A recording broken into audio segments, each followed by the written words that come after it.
Donald ட்ரம்ப்புடைய மிரட்டல்.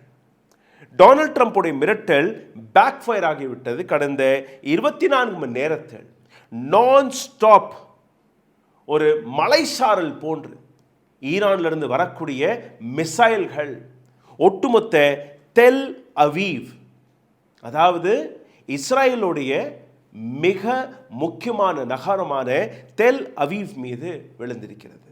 இது மட்டுமல்ல, இஸ்ரேலின் இன்னொரு மிக முக்கியமான பகுதியான நியூக்ளியர் சைட், அங்கேயும் தாக்குதல்கள் நடந்திருக்கிறது. இந்த 24 மணி நேரத்தில் இஸ்ரேலில் இருக்கக்கூடிய பில்டிங்ஸ்கள், கட்டடங்கள், வீடுகள், அங்கே எந்த விதமான கட்டடமாக இருந்தாலும் எல்லாமே தரைமட்டமாகிவிட்டது. அங்களுடைய மக்கள் கதறிக்கொண்டிருக்கிறார்கள்.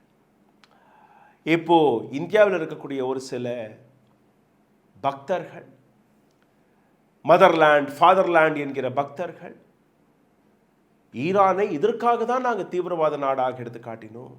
ஈரானுடைய அட்டூழியங்களை பார்த்தீர்களா?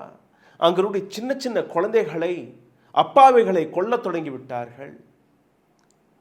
காசாவில், லெபனானில், வெஸ்ட் பேங்கில் ஒயிட் பாஸ்பரஸ் என்கிற ஒரு கொடூரமான கெமிக்கலை வைத்து இஸ்ரேல் தாக்குதல்களை நடத்தி வந்தது. அன்னைக்கு இந்த பக்தர்கள் எங்க போனார்கள்? இந்த ஒயிட் பாஸ்பரஸ் என்கிற இந்த கெமிக்கலை நீங்க பார்த்தீர்கள்னா, ஜெனீவா கன்வென்ஷன், யுஎன், ஒட்டுமொத்த உலகத்தில் இருக்கக்கூடிய அனைத்து அமைப்புகளுமே இதை பேன் செய்து வைத்திருக்கிறார்கள்.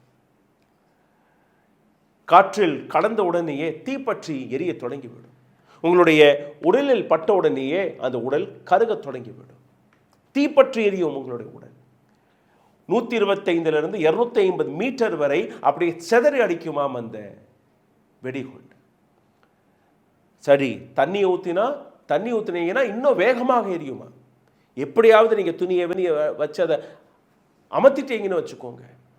ஒரு 4 நாட்கள் 5 நாட்களுக்கு கழித்து அந்த கட்டை பிரித்து மறுபடியும் அங்கே மருந்தை போட, அந்த கட்டை திறந்த உடனேயே மறுபடி காற்றுப்படும், ஆக்சிஜன் வரும்.